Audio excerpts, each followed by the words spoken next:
Marcos 3, en el verso 28, miren lo que dice. De cierto os digo que todos los pecados serán perdonados a los hijos de los hombres. ¿Cuántos pecados serán perdonados? Todos los pecados serán perdonados a los hijos de los hombres.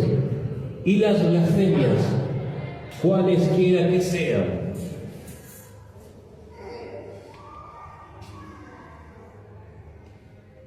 Verso 29. Pero cualquiera que blasfeme contra el Espíritu Santo no tiene jamás perdón, sino que es reo de juicio eterno, porque ellos habían dicho, tiene espíritu inmundo. Este verso 29, que te descoloca un poco, es un verso muy... es uno de los versículos que más incertidumbre trae en muchas personas que conocemos al Señor hace tiempo, ¿no? Que de repente se encuentran con este versículo, con este verso de la Biblia, y te descoloca. Mucha gente tiene miedo, porque dice, a ver si cometí ese pecado, ¿no? Y fíjese, porque es un pecado que no tiene perdón. O sea, dice que todos los pecados serán perdonados, pero acá en el verso 28 dice, pero cualquiera que blasfeme contra el Espíritu Santo no tiene jamás perdón, sino que es reo de juicio eterno. ¡Chan! ¿No? Es un flash ese verso, ¿no? Pero ya lo vamos a meter un poquito con este versículo para comprenderlo, ¿sí? Pero no quiero pasar por alto el versículo anterior, ¿no? El versículo anterior, el 28, mirá lo que dice: de cierto os digo que todos los pecados serán perdonados a los hijos de los hombres y las blasfemias cualesquiera que sean. Todo. O sea, el perdón de Dios es grande, es muy grande. Dice, todos los pecados serán perdonados y las blasfemias, cualesquiera que sean. ¿Qué es una blasfemia? Una blasfemia es un acto o una palabra que digo o algo que escribo, algo que hago en contra de algo sagrado, ¿no? En contra de algo divino, de algo sagrado. Es una blasfemia, ¿no? Puede ser una expresión verbal, puede ser una expresión escrita o gestual sobre algo sagrado. Eso está considerado como blasfemia, ¿no? Y es una falta de respeto grave, muy grave para algunas religiones. Por ejemplo, el Islam condena con muerte la blasfemia contra Alá. O sea, y la muerte que le dan es una muerte pública, vergonzosa, humillante. O sea, fíjese esto, ¿no? La blasfemia es una falta de respeto a lo sagrado, ¿sí? Y es grave, ¿sí? Pero dice acá la palabra que Él va a perdonar, Dios es tan bueno que va a perdonar cualquier blasfemia que sea dicha. O sea, el amor de Dios, el perdón de Dios es tan grande que dice que esas blasfemias, fíjate que a veces la gente o nosotros mismos hablamos mal de Dios y decimos malas palabras, de Jesús, de las cosas, de la iglesia, o sea, todo lo que es, digamos, sagrado. Dice que el amor de Él es tan grande que serán perdonadas. Tremendo, ¿no?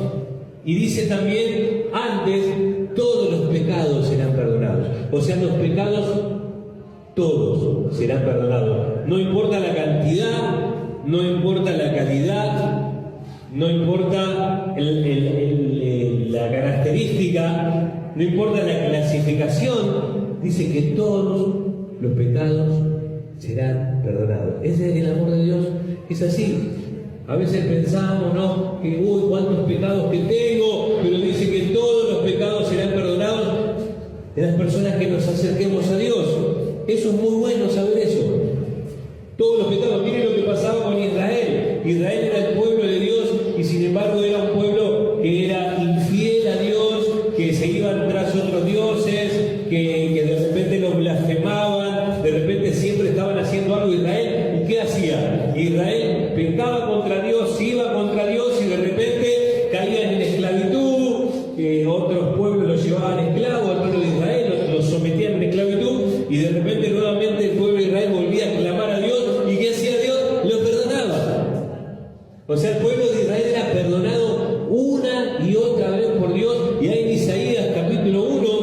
Dice que a veces los israelitas tomaban esta relación con Dios como una religión y dice, ustedes levantan las manos y sus manos están llenas de sangre, dice.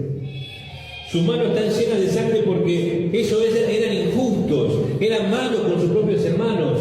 O sea, ellos hacían una cosa y decían otra. Y así estaban en el templo, ahí todos ahí adorando todo, pero eran unos hipócritas. Eran personas que tenían un corazón malo, un corazón que estaba en contra de Dios y en contra de las personas en ese tiempo. Pero el Señor siempre llamaba a la gente al arrepentimiento y decía, vengan, dice, cambien su corazón. Y ahí en el verso 18 dice así, venid luego, dice Jehová, y estemos a cuenta y vuestros pecados, y si vuestros pecados fueren rojos como la grana, como la nieve serán emblanquecidos, y si fueran rojos como el carmesí, vendrán a ser como una blanca lana. Siempre el perdón estaba ahí, latente. Dios siempre tuvo el corazón de perdonar a Israel. Y en la iglesia, cuando comenzó la iglesia también, ahí en el libro de los Corintios, el apóstol Pablo habla a los Corintios que era una iglesia que también tenía muchas dificultades. O sea, las personas que congregaban ahí en la iglesia de los Corintios, miren lo que le dice el apóstol Pablo. Dice, ¿no saben que los injustos no heredarán el reino de Dios? Los injustos no heredarán el reino de Dios. Y cuando habla de injusto, ¿de quién habla? De mí, de vos, de todas las personas. O sea, a nivel general, todas las personas, dice la palabra, que pecamos, todos fuimos injustos y somos injustos, y dice que los injustos, todos, no heredarán el reino de Dios. Dice la palabra, por cuanto todos pecaron. ¿Quién pecó? ¿Adán y Eva? No, pecó Carlos Cabrera también. O sea, todos pecamos. Entonces dice que por causa de esa injusticia y ese pecado, no heredamos el reino de Dios. O sea, estamos bajo una condenación. Y acá le dice el apóstol Pablo a la iglesia, ¿no saben que los injustos no heredarán el reino de Dios? Habla a nivel general, pero ahora empieza a ser como una lista de pecados de las personas, ¿no? Que achica un poquito, ¿no? Para que cada uno se identifique, porque cuando dice los injustos entramos todos, pero el apóstol Pablo fue como detallando algunos pecados como para que cada uno pueda identificarse. Y dice, no erréis, ni los fornicarios, ni los idólatras, ni los adúlteros, ni los afeminados, ni los que se echan con varones, ni los ladrones, ni los avaros, ni los borrachos, ni los maledicientes, ni los estafadores heredarán el reino de Dios. Diga conmigo, ¡ay! Me está dando todo en el horno, porque la lista es grande. ¿Sabes por qué la lista es grande? ¿No? Porque entramos todos. Digamos, ¿no? Porque podemos agarrar la lista y decir, mirá que él es un borracho, aquel no es. Pero dice, y los maledicientes también, o sea, los que hablan mal, los que maldicen también están en la tierra. O sea, los injustos, ¿no? Y después detalla, ¿no? Y la lista es grande, y siempre que hay una lista de pecados, es grande porque entramos todos ahí. O sea, nadie queda fuera, no hay categoría, no hay, digamos, niveles, no hay jerarquía, ¿no? Estamos todos en la misma lista, dice, no heredarán, dice, el reino de Dios. Y fíjate lo que dice el verso 11, y esto eras algunos, mas ya habéis sido lavados y habéis sido santificados, ya habéis sido justificados en el nombre del Señor Jesús y por el Espíritu de nuestro Dios. La iglesia de los Corintios, como la iglesia de Virreyes, tenemos una gama alta de distintos tipos de pecados, pero hemos sido lavados, hemos sido perdonados, hemos sido santificados por el poder de Dios. ¿Cuánto dicen amén? Dale un aplauso, ¿cómo que no se lo merece? Porque fíjate lo que dice, y estos eran algunos de ustedes. No dice, y esto hacían algunos de ustedes. Porque cuando la palabra habla de pecado, no habla de acciones, habla del ser.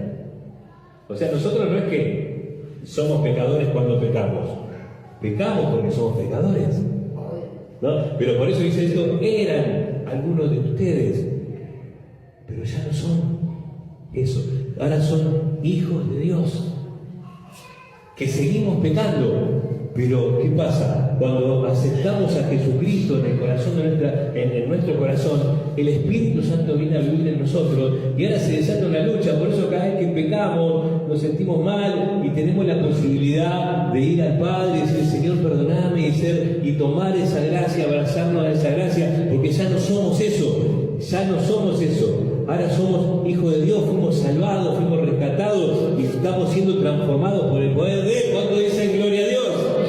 Sí, y estos eran, algunos de ustedes ya no son. Por eso dice, los que están en Cristo son nueva creación, nueva criatura. ¿Qué es una nueva criatura? Es alguien que nace de nuevo, ¿sí? A veces pensamos que la nueva criatura ya sale con corbata, con pollera larga, ¿viste? Ya sin pecado. No, una nueva criatura es una persona que nace de nuevo en el Espíritu, y como todos los que nacemos nuevos tenemos que aprender a caminar ahora en el Espíritu. Tenemos una carne que está ahí con nosotros, que nos va a acompañar siempre, como el apóstol Pablo decía, yo de los pecadores soy el primero. Y el apóstol Pablo escribió 13 libros de los 27 libros del Nuevo Testamento, y sabe que era el apóstol Pablo, era un asesino de cristianos.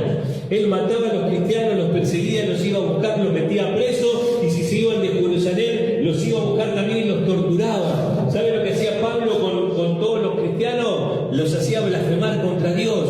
Era un asesino, era el apóstol Pablo, que antes se llamaba Saulo de Tarso, era un asesino, y un día yendo a Damasco se le apareció Jesús y le dijo, Pablo, ¿por qué me perseguís? Es duro dar coces contra el aguijón. En otra versión dice, es de tonto pelear conmigo.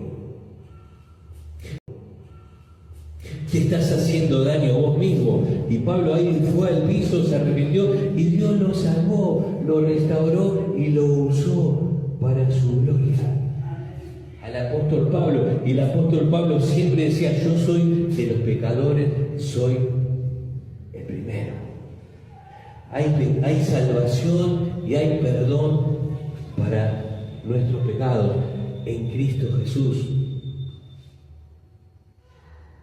El amor de Dios es grande. Pero mi pecado es grande. Mirá, no va a ser más grande que el amor de Dios sobre tu vida. Fíjense lo que dice acá. Primera Timoteo 1:15, palabra fiel y digna de ser aceptada por todos, dice el apóstol Pablo. Jesús vino al mundo para salvar a los pecadores, entre los cuales yo soy el primero. Pero el verso 29, vamos a ver este verso que es el controversial. Pero cualquiera que blasfeme contra el Espíritu Santo no tiene jamás perdón, sino que es reo de juicio eterno, porque ellos habían dicho tiene espíritu inmundo. ¿Quiénes son ellos? Está hablando de los escribas. En ese tiempo, los escribas eran las personas que más sabían de la palabra de Dios, juntamente con los fariseos, eran los que estudiaban la Torá, los que estudiaban la Biblia, los que conocían que iba a venir el Mesías, los que conocían la característica que iba a tener el Mesías, los que sabían toda la palabra de que Jesús iba a venir, y de los que sabían, obviamente por las pruebas que tenían en su mano, que ese que estaba ahí era el Hijo de Dios enviado. O sea, ellos lo tenían al frente a Jesús, y abiertamente ellos negaban el poder de Dios en la vida de Jesús. O sea, ellos sabían, si hay alguien que sabía que Jesús era el Hijo de Dios, eran ellos, pero ellos abiertamente decidieron ir en contra de eso y decir, Él lo que está haciendo, lo está haciendo por el poder de Satanás. Esa es la blasfemia contra el Espíritu Santo. ¿Y por qué dicen que no van a tener perdón de Dios? Porque simplemente el que produce el arrepentimiento en nuestro corazón es el Espíritu Santo. El Espíritu Santo es el que produce el arrepentimiento, el que produce la fe. Y ellos están negando abiertamente al Espíritu Santo, están cerrados a toda posibilidad. Por eso dice que no será perdonado, porque simplemente no tienen la voluntad de querer creer o de querer estar ahí. ¿Por qué Dios no perdonó al diablo? Ustedes, hay gente que dice, ¿por qué si Dios está bueno, por qué no perdona al diablo? Y porque simplemente el diablo nunca se arrepintió. ¿Por qué Dios perdonó a Adán y Eva en el huerto cuando pecaron? ¿Por qué los sacó afuera? Porque simplemente no se arrepintieron, se empezaron a justificar y no les importaba el perdón de Dios a ellos, les importaba hacer su voluntad. Y los escribas, ¿por qué no van a ser perdonados? Porque ellos no solamente blasfemaban con una acción, sino que la actitud de ellos de forma permanente era de blasfemia. Fíjense lo que dice acá en el verso, a ver si está acá, sí, acá, en el verso 3:22, pero los escribas que habían venido de Jerusalén decían que tenía a Belzebú. Los escribas decían que él tenía a Belzebú. Decían, es un tiempo, verdad, verbal, en pretérito imperfecto, para los que se acuerdan de esto de allá de la primaria, ¿no? De la primaria. Pretérito imperfecto decían, quiere decir que es un verbo que no tiene ni principio ni fin, es un verbo permanente. O sea, los escribas no es que estaban diciendo en ese momento, sino que decían ellos permanentemente, estaba en sus corazones esto de que Jesús era un enviado de Satanás y no era el Hijo de Dios. O sea, ellos tenían esa conducta, por eso simplemente ellos no van a tener perdón de Dios. Porque no lo quieren, porque no lo aceptan, porque no lo necesitan. Pero mucha gente me dice, pero Carlos, ¿será que yo habré cometido ese pecado? Mirá, si vos estás pensando y tenés angustia, tenés duda de haber cometido ese pecado, es porque simplemente nunca lo cometiste. Porque esas personas tienen cero sensibilidad, no les importa nada, no tienen la sensibilidad de arrepentirse, de pensar. Y si vos tenés una angustia, decís, ¿será que yo habré pecado contra eso? Eso es el Espíritu Santo que te está diciendo que no, que sos hijo, que sos hija, y que hay perdón para tu vida, y todos los pecados serán perdonados. Todos los pecados serán perdonados. ¿Saben qué? Hay una pequeña historia que habla un poquito del perdón, ¿no? que nos muestra un poquito de esta historia, ¿no? De que qué bueno que es Dios, qué grande que es Dios, ¿no? Cómo Dios tiene perdón para todos nosotros. Dice que había en una finca un caballo que era muy bueno corriendo, que se llamaba Relámpago. El caballo era famoso en toda la aldea porque corría rápido, porque ganaba muchos premios, porque tenía muchas medallas, y todos admiraban a este caballo Relámpago. Pero este caballo no vivía solo. Había otros animales ahí en la finca, y entre ellos había un chanchito que se llamaba así, le decían Chanchito. Chanchito era más perfil bajo. Pero cuando Relámpago todos lo admiraban por la velocidad que él tenía y la fuerza que tenía, Chanchito se le acercó un día y le dijo, Relámpago, ¿sabes que yo quiero decirte que te admiro? Pero te admiro, ¿sabes por qué? Porque vos haces lo que haces con corazón, vos corres porque es tu pasión y te hace feliz correr, y yo te veo feliz corriendo y ganando medallas. Y Relámpago se sorprendió, dice, bueno, alguien que me admira no por lo que hago, sino por lo que soy. Y ahí como que nació una amistad entre Chanchito y Relámpago, ¿no? A Relámpago todos lo alababan, pero un día Relámpago tuvo un accidente, ¿y qué le pasó? Se golpeó el lomo y se golpeó las piernas, las patas, y quedó en el piso tendido, no podía ni caminar. Entonces no solamente estaba herido en su cuerpo, sino que estaba herido también en su dignidad, porque ya no podía correr, y estaba angustiado, estaba deprimido, estaba en el piso. ¿Y quién estuvo ahí al lado de Relámpago? Chanchito. Chanchito le decía, Relámpago, vamos, levantate, que vos podés, hacé lo que te gusta, hacé lo que te apasiona.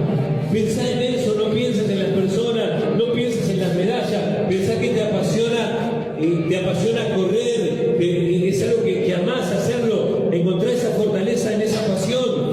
Y así estuvo algunos días, nadie estaba con Relámpago, solo Chanchito que lo animaba. Y un día Relámpago se levantó y se puso de pie. Y cuando se puso de pie, toda la gente de la aldea estaba alrededor del Relámpago y aplaudían, y hasta que Relámpago nuevamente volvió a correr.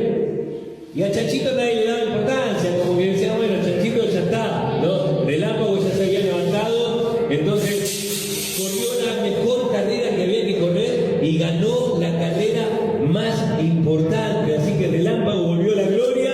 ¿Y que dijo el dueño de la finca? Bueno, vamos a celebrar, vamos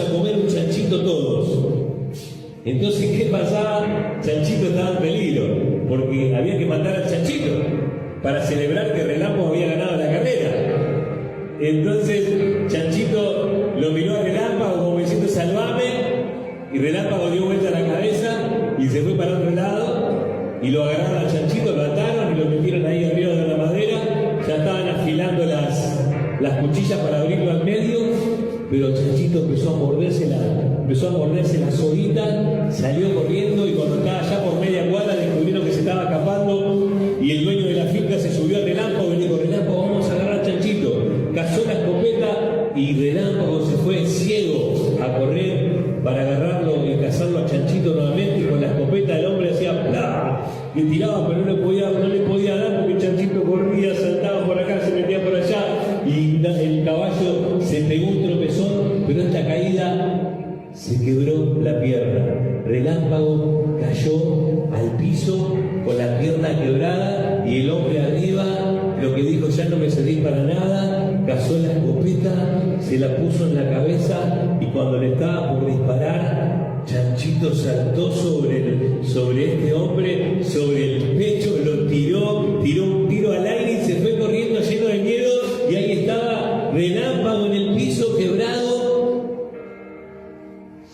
mirando a Chanchito, que estaba ahí mirándolo a los ojos, con los ojos lagrimeando de Chanchito, lleno de amor por su amigo que estaba quebrado. Y Relámpago tenía los ojos llenos de arrepentimiento y no podía creer lo que estaba pasando. Y le dijo: yo no merezco tu ayuda, porque yo te abandoné cuando más me necesitaste. Y Chanchito le dijo: mira, ¿sabes por qué hago esto? Porque el amor y la amistad es más grande que cualquier traición. Perdoname, Chanchito, le dice Relámpago. Y Chanchito le dice: yo ya te perdoné, ahora necesitas perdonarte a vos mismo. Y se fue. Chanchito se metió en el bosque. ¿Sabes cómo se llama esa historia? El que perdona gana. Esa está en internet, la pueden buscar. El que perdona gana. Dos cosas. Chanchito ganó, y no era un caballo de primera línea, era alguien que supo perdonar y pudo ganar. ¿Saben que muchas veces yo me encontré quebrado en un piso como ese de Relámpago, lleno de orgullo, lleno de soberbia? Muy fácil para olvidar los que me ayudaron en su tiempo, que me dieron una palabra. Pero cuando me encontré quebrado en el piso, el que estaba siempre cerca mío era la presencia de Dios, que me abrazaba y venía una palabra, un versículo que me animaba y que me decía lo mismo que me dijo Chanchito: yo ya te perdoné, ahora tenés que perdonarte a vos mismo. Ahora tenés que perdonarte a vos mismo. Ahora tenés que perdonarte, yo te perdoné. ¿Sabés que un sacerdote entró a un neuropsiquiátrico donde había gente enferma? Un montón de gente en el neuropsiquiátrico.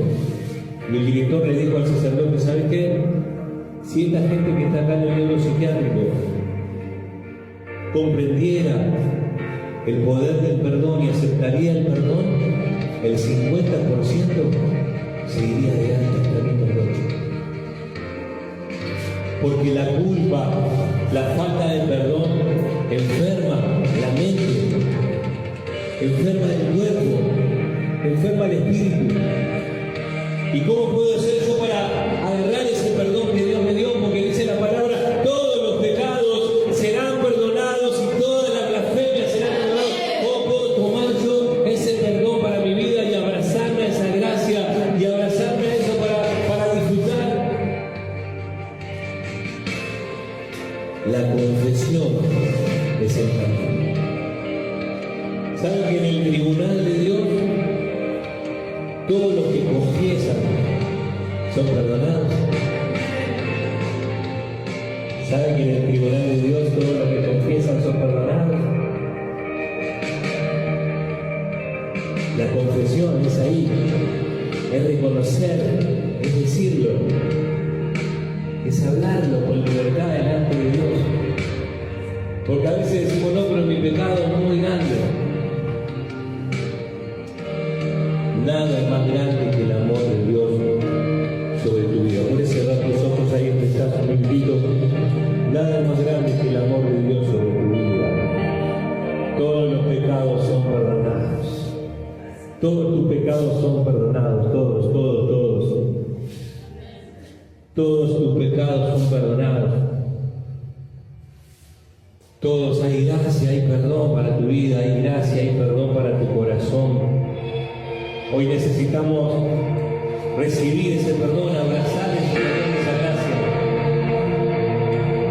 Necesitamos abrazar ese perdón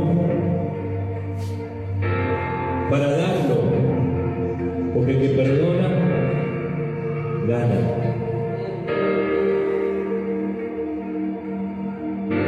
Hay personas que necesitas perdonar. ¿Sabe que cuando pensamos en alguien para perdonar, estamos pensando que no quiero soltar a esa persona y abrir esa cárcel? Pero lo sorprendente es que cuando me doy la oportunidad de perdonar, cuando abro esa cárcel, el que sale de ahí no es la persona,